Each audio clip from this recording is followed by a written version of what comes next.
Hi நண்பா, நம்ம சேனலுக்கு யாராவது புதுசாக வந்துருந்தீங்கன்னா மறக்காம சப்ஸ்கிரைபர் பண்ணிக்கங்க. இந்த வீடியோவில் வந்து என்ன பார்க்க போகிறோம்னா, வீடியோ டாபிக் போங்காட்டி பார்த்தீங்கன்னா இந்த கமெண்டை வந்து பாருங்கள். எனக்கு வந்து இது வந்து படிக்கிறேன், எனக்கு வந்து கரெக்டாக சொல்ல தெரியல.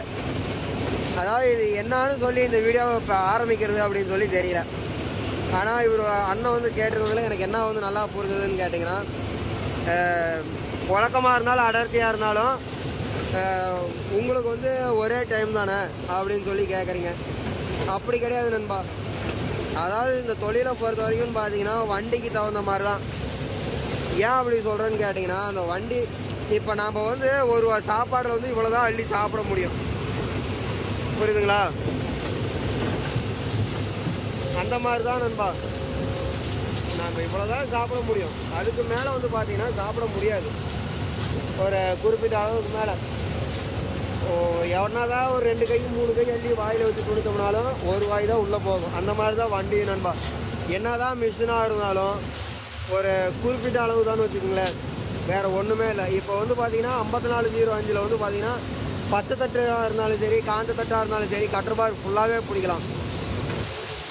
ஏன்னா இது வந்து பார்த்தீங்கன்னா பிடிஓ பவர் அதிகம். எவ்வளோ தட்டு உள்ளே போனாலுமே பார்த்தீங்கன்னா அடித்து நொறுக்கிறோம். ஆனால் என்ன கம்ப்ளைண்ட்டுன்னு வந்து பார்த்தீங்கன்னா, இது வந்து பச்சை தட்டாக இருந்ததுனால், இன்னும் கொஞ்சம் பச்சையாக இருந்ததுனால் நம்ம யூஸ் பண்ணுற ஆர்பிஎம் வந்து பார்த்தீங்கன்னா 14 தான். கீர் இப்போ செகண்டில் போய்கிட்டு இருக்குது, தட்டு காஞ்சதுனால. அதே பச்சை தட்டாக இருந்ததுன்னு சொல்லி வச்சுக்கோங்களேன், ஃபஸ்ட்டில் தான் போடுவோம். ஏன் ஃபஸ்ட்டில் போடுவோம் அப்படின்னு சொல்லி கேட்டிங்கன்னா, லோடு வாங்கும் அப்படின்னு சொல்லுவீங்க. அதனால் கிடையாது நண்பா. பின்னாடி வந்து ஏனின்னு சொல்லி சொல்லுவாங்க. இந்த இடத்துல கீழே சலிக்கிற இடம், க்ரெஷர் வந்து பார்த்தீங்கன்னா கதக்கிற வேலை தான். அந்த பூட்டை வந்து உள்ளே போகுது அப்படிங்கலன்னு வந்து பார்த்தீங்கன்னா, பூட்டை வந்து அப்படியே கசக்கும். நெல் வந்து உருவும். நெல் க்ரெஷர் வந்து உருவுற டைப்பு, மக்காசோள க்ரெஷர் வந்து கதக்கிற டைப்பு, கசக்கிடும். அதாவது இப்போ கீழே பூட்டையை போட்டு மேலே ஒரு சிலிண்டர் டம்மை வச்சு உருட்டணும்னு வச்சுங்களேன், பூட்டை உடையும் பாருங்கள். அந்த கான்செப்ட் தான். அதில் வந்து 5310 இருந்ததுன்னா பிடிஓ பவர் வந்து 55 ஹெச்பி தான். பிடிஓ பவர் வந்து கம்மி நண்பா. அதாவது இத்தனை தட்டுமே இப்போ இது வந்து பார்த்தீங்கன்னா ஒரு கட்டர் பார் வந்து 12 அடி வரும். 12 அடி வருது அப்படிங்கலன்னு வந்து பார்த்தீங்கன்னா, 12 அடியிலையுமே நம்ம பூட்டைக்கு கீழே ஒரு 2 அடி 3 அடி கொடுத்தோம்னா பூட்டை வந்து கீழே உழுகாது, தட்டும் கீழே சாயாது, கரெக்டாக அறுத்துக்கிட்டு வரும், பூட்டை வண்டியில் மாட்டாது. இந்த மாதிரிலாம் இருக்குங்களா? அதனாலன்னு வந்து பார்த்தீங்கன்னா 12 அடியில் ஃபுல்லாக பிடிச்சோம்னாலும் வந்து பார்த்தீங்கன்னா இந்த 1.5 கேப்பை இவ்வளோ தட்டுமே பார்த்தீங்கன்னா மேலே ஒரு 4 5 அடி 4 அடி 5 அடி தட்டு, இவ்வளோ ஊக்கம் இருக்கிற பூட்டை, இதை எல்லாமே வந்து பார்த்தீங்கன்னா நண்பா சும்மா ஒரு 1.5 கேப்புக்குள்ளே தான் போகும். 1.5 கேப்பில் போகலன்னு வந்து பார்த்தீங்கன்னா பெல்ட் வந்து ஸ்லிப் ஆயிரும். பெல்ட் ஸ்லிப் ஆச்சுன்னா அதுக்கு பேர் தான் க்ரெஷர் லோடும்பாங்க. இந்த இடத்துல பார்த்தீங்கன்னா க்ரெஷர் லோட் ஆயிரும். வேகம் வந்து கம்மியாக இருக்கிறதுனால வந்து பார்த்தீங்கன்னா சுத்தாதுன்னு வச்சுங்களேன்.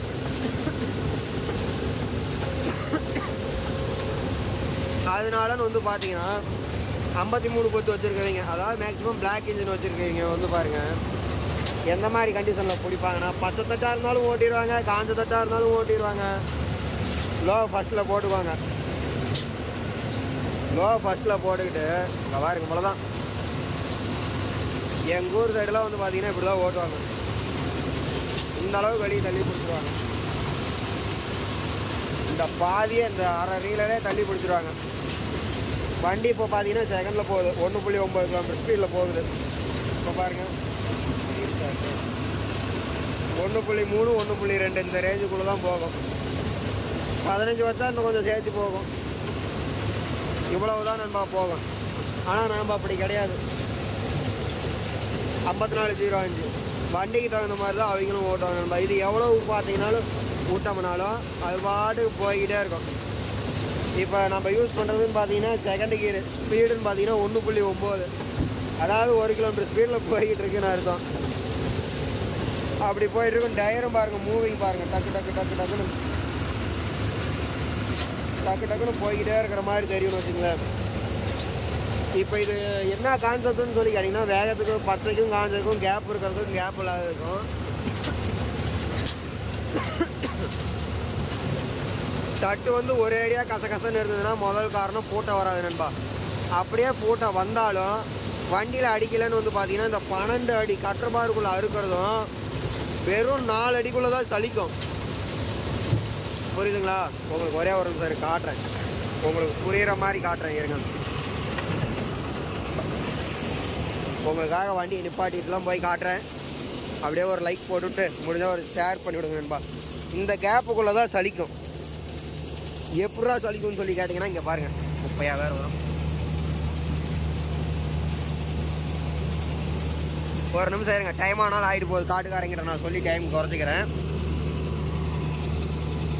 இந்த கேப்புக்குள்ளே தான் 5 ஏணிக்குள்ளே தான் நண்பா சலிக்கும். அந்த சோளம் எல்லாமே அடித்து கதைக்கு இது மேலே போடும். இது வந்து பாருங்கள் ஏறி இறங்குதுங்களா, வெறும் குப்பையாக வருதுடா சாமி.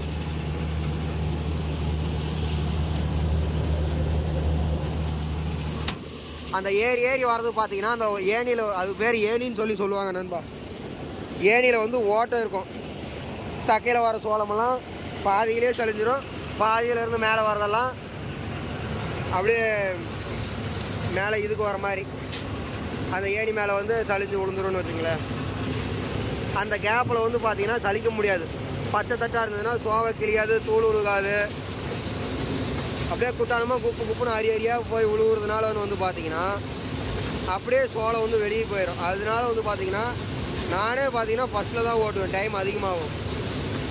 பச்சை தட்டாக இருந்தால், காஞ்ச தட்டாக இருந்ததுன்னு சொல்லி கேட்டிங்கன்னா செகண்டில் போட்டு விடுவாங்க. இப்போ நம்ம வந்து 5405 63 HP செகண்டில் போடுறோம்.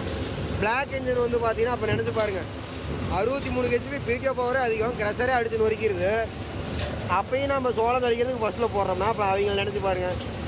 வண்டிக்காரங்களை வந்து சொல்லி குறையே கிடையாது. அது வண்டியினுடைய மேனுஃபேக்சரிங் நண்பா. அதாவது பிடிஓ பவர் வந்து கம்மின்னு வச்சுக்கோங்களேன்,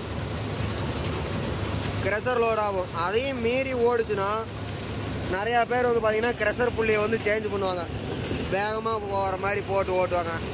அப்படியே ஓட்டினாலும் வந்து பார்த்திங்கன்னா பிடிஓ பவர் கம்மி தான், கிரஷர் மட்டும்தான் வேகமாக சுற்றும். அப்போ அந்த ஏணியில் இருக்க சல்லடை, ஏணி இதெல்லாம் பார்த்திங்கன்னா லோட் ஆகும். ஏன்னா இப்போ தான் இங்கெல்லாம் டக்குன்னு போகுதுன்னு நண்பா. ஃபுல்லாக பிடிக்கிறோம். அவங்க வந்து இந்த மாதிரி ஃபுல்லாக பிடிச்சாங்கன்னா கிளர்ச்சி அணைச்சி ஓட்டுற மாதிரி இருக்கும். கிளர்ச்சி அணைச்சி ஓட்டினா கிளர்ச்சி பிளேட் சீக்கிரம் போயிடும். 2000 மணி நேரம் தான் வரும் ஹார்வெஸ்டருக்கும். நீங்கள் அதிகபட்சமாக கேட்டு பாருங்கள், ஹார்வெஸ்டர் டிரைவர்கிட்டையும் சரி ஓனர்கிட்டையும் சரி, உங்களுக்கு கிளர்ச்சி பிளேட் வந்து எவ்வளோ நேரம் வருது அப்படின்னு சொல்லி கேட்டு பாருங்கள். அவங்க சொல்கிறது 2000 to ஒரு 2000 3000, அதிகபட்சமாகவே வந்து பார்த்திங்கன்னா 3000 தான். 2500 2700 க்ளோஸ் ஆகிடும். நம்மளுக்கு வந்து பாருங்கள் 1435 ஓடி இருக்குது. அதனால வந்து பார்த்தீங்கன்னா அவங்க சரி யார் கிளர்ச்சி அணைச்சு ஓட்டுறது அப்படின்னு சொல்லிட்டு ஃபுல் கட்டர் பார் பிடிக்க மாட்டாங்க, ஆப்பில் தான் பிடிப்பாங்க நண்பா. அதே மாதிரி மைலேஜ்னு வந்து பார்த்தீங்கன்னா எல்லாமே சேம், மணிக்கு ஒரு 5 to 6 இந்த ரேஞ்சு போகும் நண்பா. அவங்களுக்கு அதுலேயே 600 ரூபா போயிடுது. ஒரு பேரிங் போனால் வேணும், அதுக்கு தனியாக 4000 5000 பேரிங்க்கு வேணும், 800 மேக்ஸிமம் பேரிங்னு சொல்லிட்டு இந்த வண்டியில் போயிடுச்சுன்னா 2000 ரூபா இல்லாத ஒரு பேரிங் வாங்க முடியாது. 1 மணி நேரம் ஓடனா அதனோட காசே அவ்வளோதான் நண்பா. ஒரு வண்டி வந்து வேலை செய்யுது, அதனோட அமௌண்ட் வந்து அதிகமாக இருக்குது அப்படின்னு சொல்லி பார்க்கலன்னு பார்த்தீங்கன்னா அதனோட பொருள் வந்து பார்த்தீங்கன்னா அந்தளவுக்கு இருக்கும். அதனால தான் வந்து பார்த்தீங்கன்னா இப்போது நீங்கள் 10 மூட்டை சோளம் அடிக்கிறீங்கன்னா அதில் 1.5 மூட்டை சோளத்தை நாங்கள் எடுத்துக்கிறோன்னா இட் மீன்ஸ் சோளத்தை அள்ளிக்கிட்டு போகிறதில்ல. நீங்கள் அப்படி நினைப்பீங்க. எங்கள் ஊர் சப்ஸ்கிரைபர்லாம் பார்த்தீங்கன்னா கொஞ்சம் அந்த மாதிரி ஒரு டைப். எங்கள் ஊர் ஆளுங்கள்லாம் கேட்பாங்க கண்டிப்பாக, அப்போ சோளத்தை நீ அள்ளிட்டு போயிடுறியாடா அப்படின்னு சொல்லி. அப்படி கிடையாது நண்பா. 10 மூட்டை அடிக்கிறீங்கன்னா ஒரு மூட்டை 2000 ரூபான்னு கணக்கு போட்டிங்கன்னா கூட 10 மூட்டை என்னாச்சு 20000 ஆச்சுங்களா? 20 ரூபாயா? 40000. அதனால வந்து பார்த்தீங்கன்னா 2000 ரூபா நாங்கள் எடுத்துக்குவோம். 1 மணி நேரத்துக்கு 2000 ரூபான்னு வச்சுக்கல. இதுக்கே எப்படின்னு சொல்லி கேட்டிங்கன்னா பழனி தாராபுரம் இதெல்லாம் வந்து பார்த்தீங்கன்னா மக்காச்சோளத்துக்கு 2500 ரூபா சொல்லி ஓடுது. அப்புறம் அந்த ரேட்டில் வச்சு ஓட்டுனா நீங்கள் என்ன பண்ணுவீங்க சொல்லுங்கள்?